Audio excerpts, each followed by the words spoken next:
Elena Street Fighter 6 character guide from Capcom is now out, so we're going to watch it. This is a full 7.5 minute character guide. They're going to go into the technical details about Elena, and we're going to see what we can learn from it. Let's see what's happening. Elena is a technical character who controls the beat of battle with her numerous kicks and an array of unpredictable special moves that keep her opponent on their toes. With a wealth of target combos and special moves that chain into other moves, Elena has the attack options to deal with any situation. Yet she did have a lot of target combos in the trailer. She has a number of highly damaging moves against standing opponents, so you'll want to make use of her overhead and long reach to force enemies to stop crouching. Sheesh! Did you see the range on that?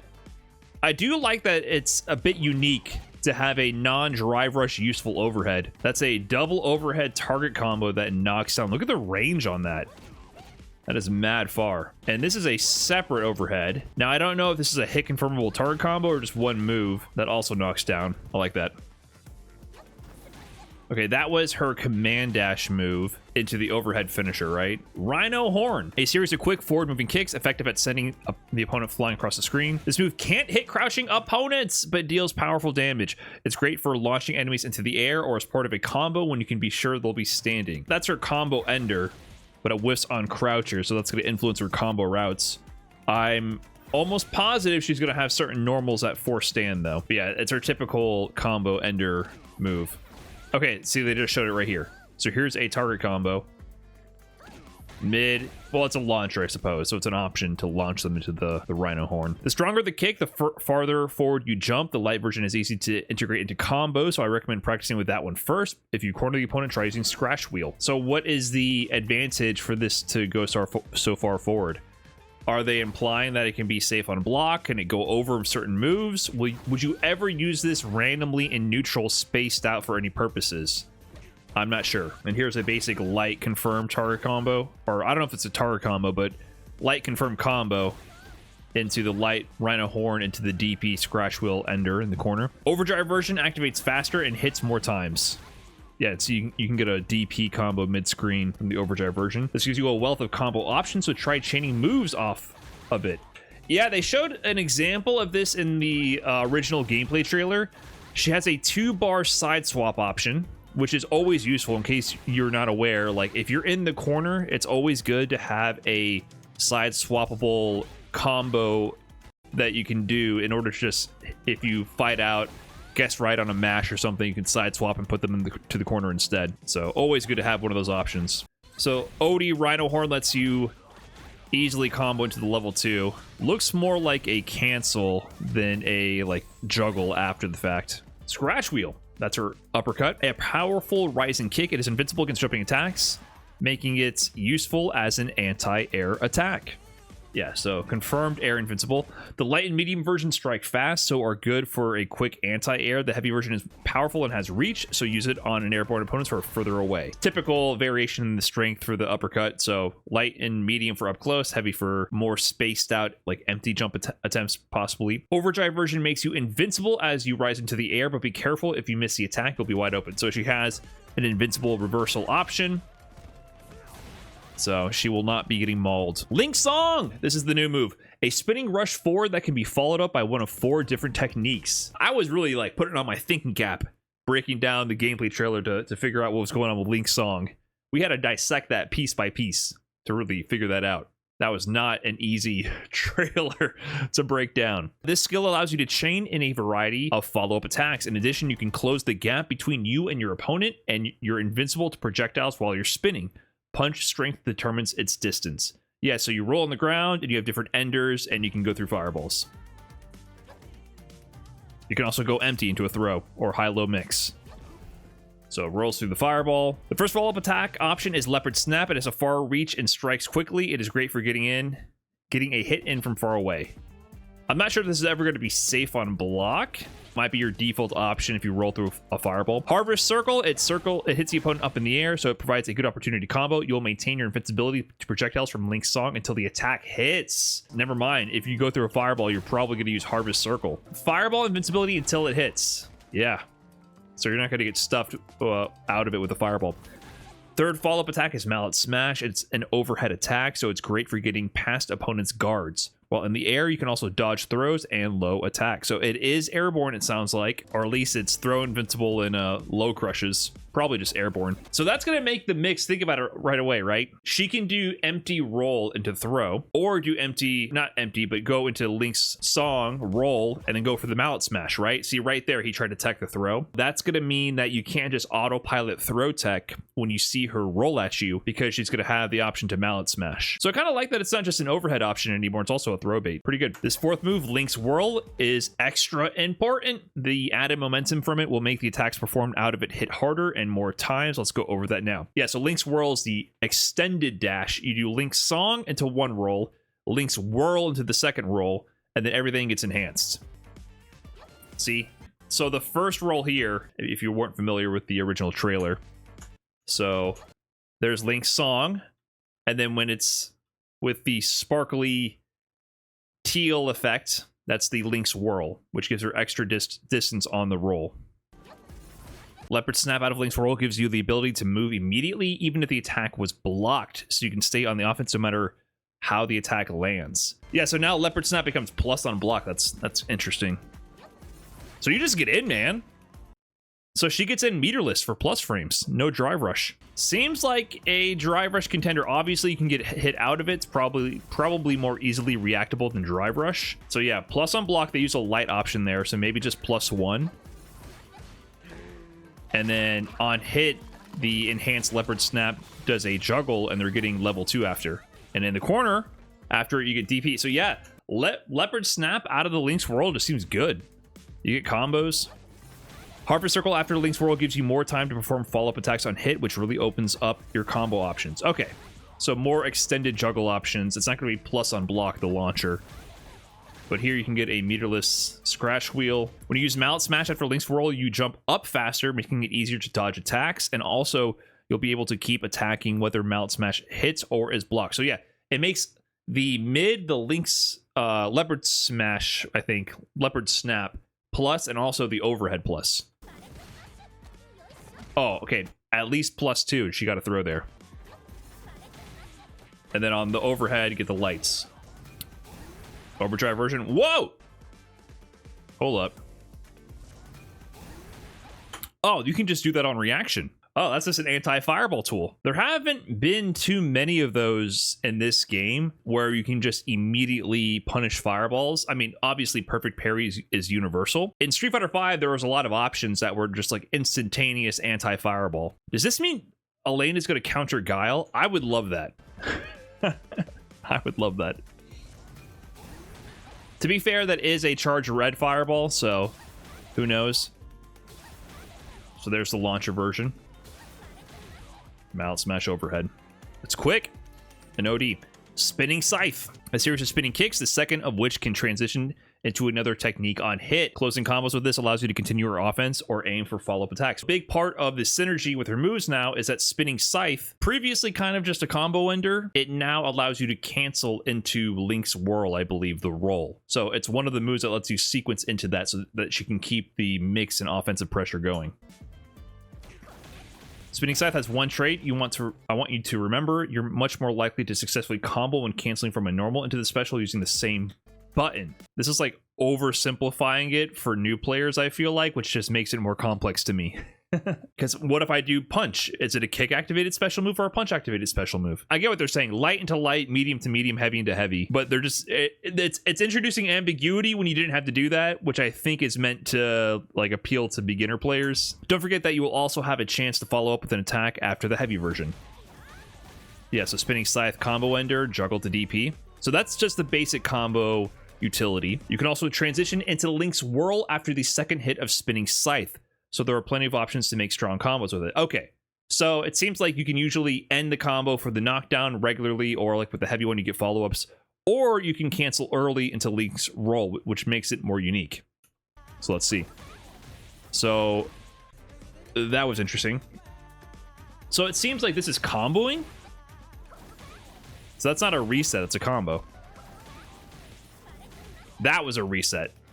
The Mallet Smash there was definitely a reset. You perform the attack faster than normal and can hit crouched opponents. Okay, so Spinning Scythe also whiffs on crouchers. It seems both spinning Scythe and the Rhino Horn whiff on crouchers. Routing into things that force them to stand and being aware of them standing or not is going to be very important. You perform the attack faster than normal, can hit crouched opponents. You can also perform follow-ups if this attack lands. Okay, this is no cancel. Rhino Horn, Juggle State. Oh, or Juggle State and they use Rhino Horn after. So this time they canceled it though.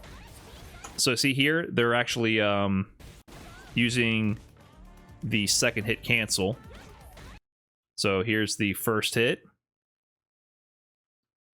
Using OD spinning Scythe. Second hit here, they're going to cancel into the Lynx Whirl roll. There it is. And then out of that, they do the launcher ender.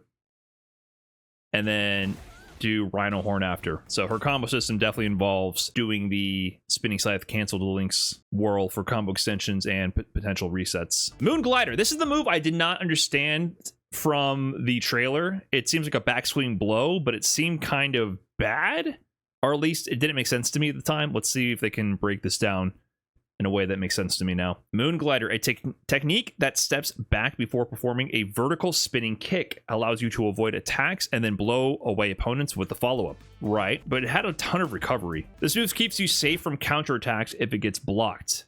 So don't worry about canceling into it. Oh, it's safe on block. See, that was my concern. It seemed so negative. It seemed kind of slow and like a commitment, and it seemed like it was really punishable when I watched it in the trailer. You'll also have longer than normal to follow up, so you have time to decide if you want to keep pressing. Yeah, so you see here. Safe on block. Or at least the pushback makes it safe from lights. Oh, there is a follow-up. Okay. They didn't mention that at any point that you have to actually, you can actually choose to go into the follow-up or not. I thought it was just one long move no matter what. So it makes sense. This makes a lot of sense now. So you can hit confirm if the back sway hits, the Moon Glider hits, and then go into the ender. The overdrive version has a great balance between speed and reach. It also hits more times than usual, so use it to gain the edge on the opponent. Safe jump? Okay, they're just showing off safe jump tech and combos. So this seems like it comboed from the medium attack there. Okay, so Moon Glider has utility. Gives you a safe jump. Classic Elena, Meteor Volley. I forgot about this move. What is this? This is level 1. Leap diagonally into the air with a series of powerful rising kicks. It's invincible against jumping attacks and allows for follow-up attacks on hit. Oh, the classic Elena pose. Wasn't this stolen from a David Lee Roth music video? Back to the gameplay. That's what we're here for. If you land the hit, follow up with Scratch Wheel. You'll also be invincible to air attacks while performing this move, so it can come in handy against aerial enemies. But remember, you can still be hit by attacks on the ground. So, wait, hold on. What is this combo starter? So that is the launcher from the Lynx Whirl into level 1, into DP. Anti-air level 1. DP. So yeah, this is an important note. You're invincible to air attacks, but remember, you can still be hit by attacks on the ground. It's not invincible. So that puts her in the same category as characters like DJ and Dalsim. Geef is sort of like that, but he has armor to interrupt certain strings into DI when in burnout with the heavy punch. And if they have a kick DI with Tundra Storm, he has a few more options. But she will be easily checkmated without meter into stun situations. This level 1 is not invincible, it says. You can still be hit by attacks on the ground. So it's anti-air invincible, but not on the ground. I wonder if it will, like, go over the DI and then it will whiff. Probably not. I think it just gets stuffed. Revival Dance, level 2. Launch forward with a leaping attack followed by a wild flurry of kicks. After landing the first hit, hold down during the attack to restore vitality. Right, so you choose either to end with a heal or end with the damage ender. This move has long reach and is invincible to all attacks. What's great is both a follow-up attack when you've hit your opponent far away, or when they're flinging projectiles at you from a distance. Okay, so it's also anti-projectile. Combo into what is that? Scratch Wheel, heavy Scratch Wheel maybe. To level 2.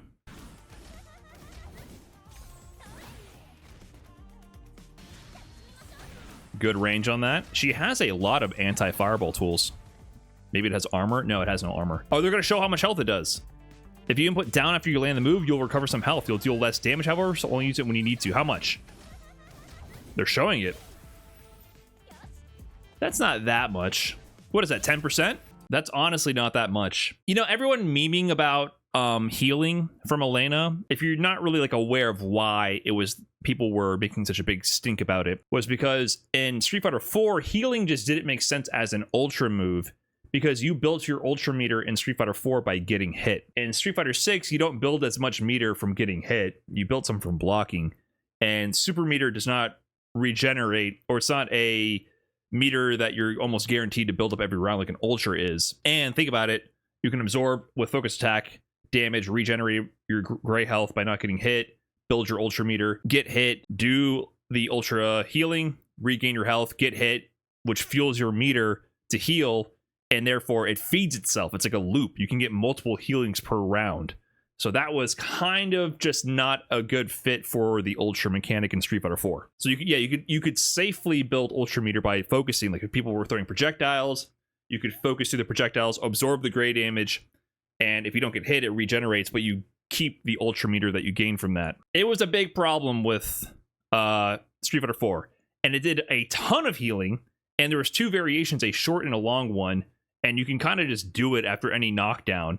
So you just do a combo that ended in healing and get away with it. It really was a loopable sort of situation on top of her being busted regardless. Healing being a level 2 makes it significantly weaker, and it's not an ultra mechanic.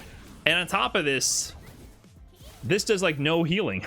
I actually think this seems kind of weak. Well, how much damage are you doing? You're still doing, that is still a lot of damage. The only situation I can see this working in is timeout situations. It might be weak and situational, but that might make it actually really hype. So imagine, you remember the timer freezes when you do supers. So imagine you do a super, bring them down to a certain level and heal. The trade-off, I think, of the damage plus healing, life differential wise, is probably going to be more than just doing the damage for level 2. So imagine you do the level 2 plus healing to get into the life lead, timer runs out. That could be cool. So it's going to be really situational.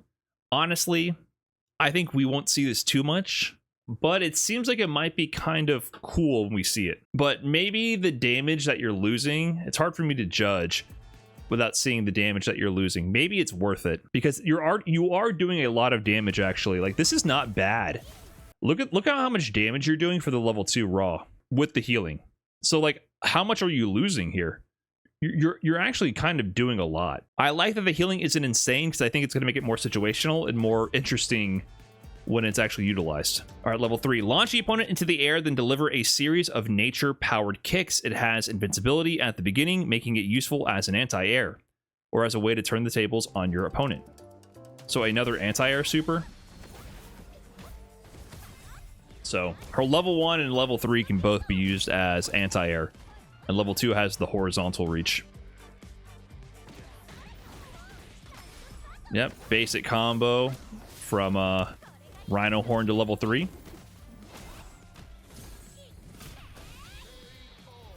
I like that her level 3 is very colorful.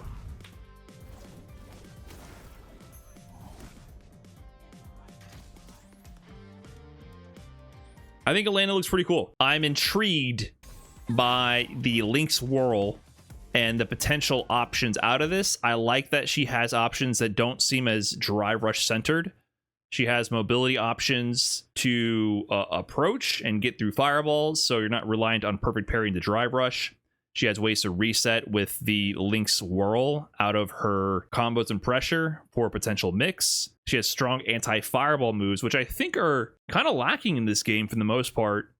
Of course, besides perfect parry, which is universal. And she also has overheads with target combos instead of just a dry rush overhead that lead into knockdown. So I like that she seems to me to break away from the drive system a little bit. I enjoy that. I'm getting a little tired of everybody playing Street Fighter 6 the same way. Not everybody does, but a lot of characters kind of do it. It's going to be interesting to see how she fares up against like Akuma, Guile, and Mai, who are extremely strong projectile focused characters. I think it's safe to say I remember a sentiment that people were saying projectiles are going to be weak in Street Fighter 6 because of parry.